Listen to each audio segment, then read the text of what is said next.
We describe the closet as a physical space, a door you open, a threshold you cross, leaving secrets behind for visibility. For many gay men, that transition is a landmark moment. There is dignity in refusing to lie, feeling the old air leave your lungs. But the body does not always cross that threshold at the same time the mouth does. Years after coming out, you may still find yourself scanning a restaurant for every exit, or feeling your throat tighten when a group of men laughs nearby. These physical responses persist because the closet functions as a survival mechanism. It is a way the nervous system organizes attention and breath to protect the self from possible exposure.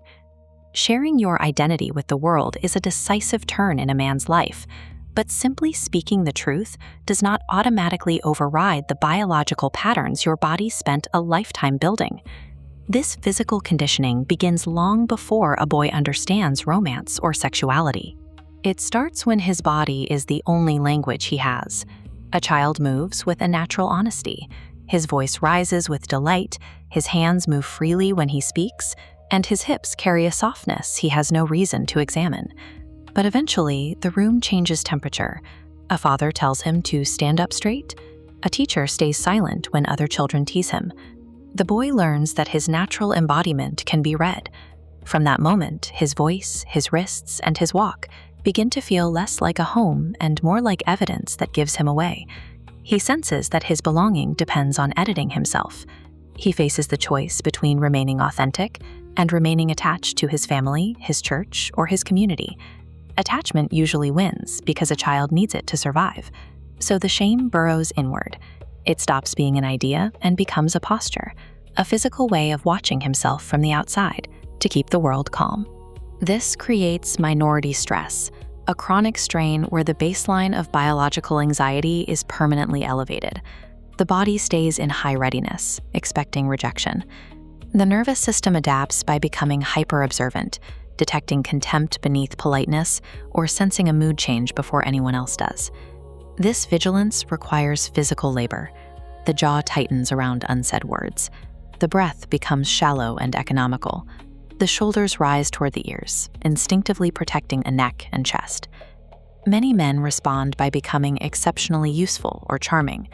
They learn to manage the emotional stability of every room they enter, fawning over the comfort of others to ensure their own safety remains intact.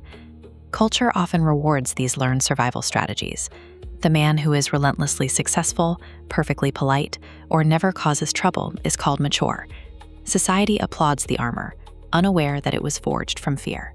Underneath the achievement, the original boy remains. He is a highly functional adult. His body is still flawlessly executing an old childhood script for staying alive.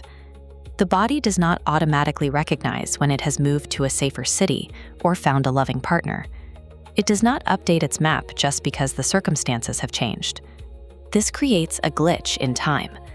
An adult man in an affirming room can still find himself biologically bracing for an attack from a locker room or a church pew. His mind says he is safe, but his body is still waiting for the other shoe to drop. Because of this, true intimacy can feel like a threat.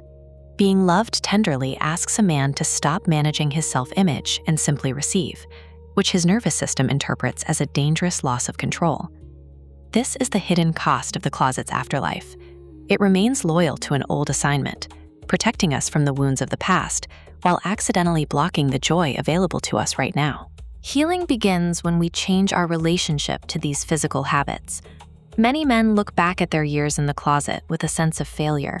They ask why they were so scared, or why they changed their voice to fit in. They mistake their younger self's silence for a lack of courage. But that child was not being cowardly. The monitored walk and the swallowed gesture were acts of somatic intelligence. They were the body's loyal attempt to protect a life that was not yet strong enough to stand alone. We cannot heal these strategies by hating them. They were built as shelter, not as a prison. The work is to acknowledge that project of forced relaxation.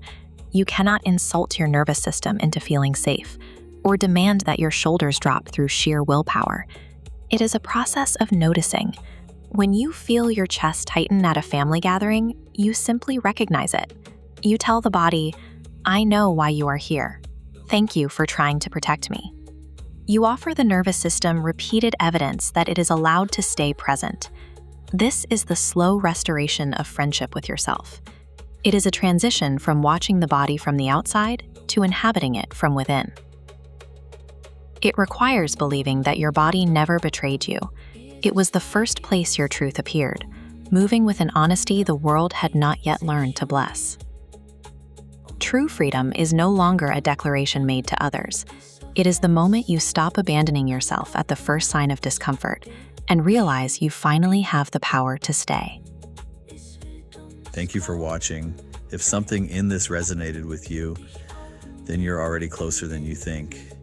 If you're ready to go deeper, there's a link below to my book, Safe in Our Own Skin, Reclaiming the Body, Brotherhood, Desire, and Spiritual Wholeness for Gay Men. This isn't theory, it's a framework you can actually use. Tap the link below and step into it.